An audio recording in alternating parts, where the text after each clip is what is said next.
इस वक्त एक बड़ी खबर आपको दे देते हैं। योगी सरकार में मंत्री रहे मोहसिन रजा को बड़ी जिम्मेदारी दी गई है। यूपी हज कमेटी के चेयरमैन बनाए गए हैं मोहसिन रजा। राज्य सरकार ने जारी की अधिसूचना। इस वक्त की बड़ी जानकारी। अल्पसंख्यक मंत्री मोहसिन रजा, जो कि अब उन्हें एक बड़ी जिम्मेदारी, नए कार्यकाल में नई जिम्मेदारी के साथ मोहसिन रजा सामने है। इस वक्त की सबसे बड़ी खबर आपको बता रहे हैं, योगी सरकार में मंत्री मोहसिन रजा को एक बड़ी जिम्मेदारी सौंपी गई है। मोहसिन रजा को यूपी हज कमेटी का चेयरमैन बनाया गया है और राज्य सरकार ने अधिसूचना जारी कर दी है इसको लेकर।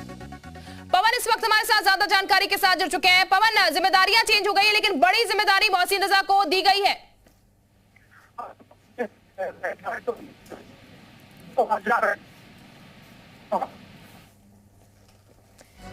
चले पवन के पास वापस जाने की कोशिश करेंगे। उनकी आवाज हम तक सही तरीके से नहीं पहुंच पा रही है, लेकिन फिलहाल ये बड़ी जिम्मेदारी मिली है पूर्व मंत्री मोहसिन रजा को। यूपी हज कमेटी के चेयरमैन बनाए गए हैं मोहसिन रजा, जिसको लेकर राज्य सरकार की तरफ से अधिसूचना भी जारी हो चुकी है। यानी कि हज कमेटी के चेयरमैन अब उनके अंडर ये हज कमेटी आएगी, यानी कि उसका चेयरमैन उन्हें बनाया गया। जिम्मेदारियां जो है यहाँ पर दे दी गई है मोहसिन रजा को, जो कि पूर्व मंत्री थे। अब जो नई जिम्मेदारी है वो यूपी हज कमेटी के चेयरमैन के रूप में है, जो कि उन्हें सौंपी गई है। राज्य सरकार ने अधिसूचना भी इसको लेकर जारी कर दी है। इस वक्त की सबसे बड़ी जानकारी जी उत्तर प्रदेश उत्तराखंड आप तक पहुंचा रहा है। सबसे बड़ी खबर इस वक्त की।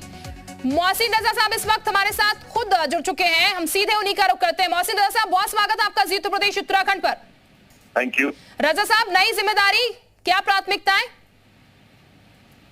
अच्छे से लोगों को व्यवस्था देना, क्योंकि पिछली सरकारों में उतनी अच्छी व्यवस्था नहीं हो पाई और पिछले 2-3 टर्म से चूंकि कोविड की वजह से सऊदी अरब सरकार ने बंद कर दिया था हज के लिए, वहां पे हज के लिए लोग आजमीन नहीं जा पाए थे।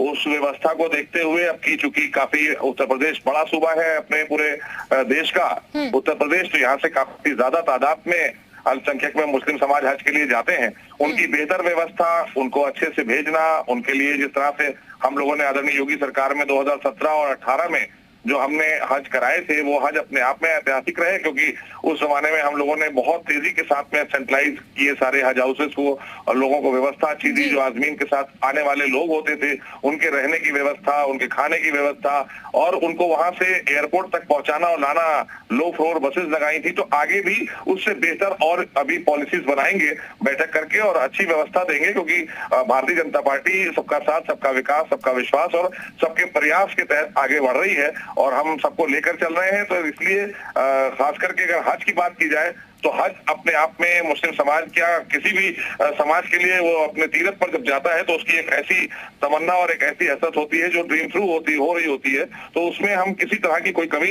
योगी सरकार में नहीं रखी जाएगी। बिल्कुल मोहसिन रजा, मैं वापस आपके पास लौटूंगी, लेकिन निदा अहमद इस वक्त कुछ कहना चाह रहे हैं। उनकी यही कहना है कि बीजेपी ज्वाइन करना ही गलत है और साथ ही साथ 3 तलाक के ऊपर उन्होंने ये कहा है कि भाजपा ने इस्लाम में हस्तक्षेप किया है, जो बिल्कुल ही गलत है और 3 तलाक इस्लाम का हिस्सा है और जिसे मानना ही पड़ेगा। मोहसिन रजा, आपने सुना अभी निदा खान क्या कुछ कह रही थी, इस पर सर आप क्या कुछ कहेंगे? देखिए, ये एक मौलवी पर्सनल लॉ बोर्ड बना हुआ है। इन लोगों ने हिंदुस्तान के मुसलमानों को बहुत जमाने से गुमराह किया है। कांग्रेस की सरकार के दौरान इन लोगों की दुकानें चला करती थी। भारतीय जनता पार्टी कानून में विश्वास करती है और हम लोग कानून और संविधान में चलने वाले लोग हैं। इसलिए ये जो बात की है उन्होंने और जो बात कही है, जिसने भी बात कही है, ट्रिपल तलाक शरिया का ना पार्ट है और ना ही इससे हमारे देश में कोई भी तलाक हो सकती है। अब हम संविधान में हमने बाकायदा तरीके से नई व्यवस्था दे दी है, नया कानून बन गया है। और ट्रिपल तलाक के, जब आपको याद होगा शाबानो केस 1986 में शाबानो जीत गई थी, तो उस पर उस वक्त के जो मुख्यमंत्री प्रधानमंत्री थे Rajiv Gandhi ji, All India Muslim Personal Law Board जैसी संस्था ने दबाव बना दिया था। तो कांग्रेस तो तुष्टीकरण और उसकी राजनीति करती थी, तो उसके तहत उनको न्याय नहीं मिल पाया था। वो फैसला न्यायालय से जो हुआ था उसको पलट दिया गया था हाउस में। तो भारतीय जनता पार्टी की सरकार में ऐसा कुछ नहीं होगा और हमारी मुस्लिम समाज की महिलाओं को न्याय मिल रहा है और इस कुप्रथा से बाहर निकाल दिया हमने, वो बेड़ियों से आजाद कर दिया है जो ट्रिपल तलाक की थी। बिल्कुल, यानी कि बेड़ियों से आजादी मिली है और ये कोशिश आगे भी जारी रहेगी। हमारे सहयोगी पवन हमारे साथ इस वक्त जुड़े हैं। पवन, मोहसिन रजा साहब भी हमारे साथ जुड़े हैं, आप कोई सवाल करना चाहें तो? मोहसिन रजा साहब से सवाल है कि 3 साल बाद आपको अध्यक्ष एक तरीके से बनाया गया, जो इंतजार था वो समाप्त हो गया। 3 साल की वेटिंग को किस तरीके से देखते हैं, क्योंकि 14 सदस्यीय कमेटी आप लोगों ने बनाया था लेकिन उसमें विसंगतियां हो गई थी जिसकी वजह से ये सब लेट लतीफी हुआ। अब आप चेयरमैन आपको बनाया गया तो आपको लगता है कि जो गैप है उसको फुलफिल कर पाएंगे आप? और देखिए पवन जी, आप जानते हैं हज कमेटी को भी भ्रष्टाचार का अड्डा बनाया गया था समाजवादी पार्टी के दौरान। आप अच्छी तरह से जानते हैं, आपने कवर किया है और आप बहुत भली भांति जानते हैं।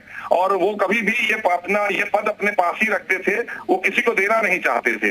तो उन्होंने बड़ी ही मतलब कहना चाहिए दबंगई के साथ में यहाँ पर वो काम किए और बहुत भ्रष्टाचार किए थे, अपने लोगों को स्थापित कर दिया था। तो वो सब चीजों को, विसंगतियों को ठीक करने में 3 साल का वक्त जरूर लगा वक्त हमें। लेकिन अब जो कमेटी और जो आज हम जहां पर बैठे हैं या चार्ज लेने जा रहे हैं, अब मैं इस दावे के साथ कह सकता हूं कि उत्तर प्रदेश के तमाम अल्पसंख्यक समाज के लोग जो हज को जाना चाहते हैं, जिन्होंने आवेदन किया है, उनको व्यवस्था अच्छी मिलेगी और किसी भी तरह का कोई भ्रष्टाचार और किसी तरह की कोई भी यहाँ पर गलत काम नहीं हो सकेंगे। जीरो टॉलरेंस की नीति जो है वो मोहसिन रजा साहब रहेगी। बहुत शुक्रिया आपका हमारे साथ जुड़ने के लिए। और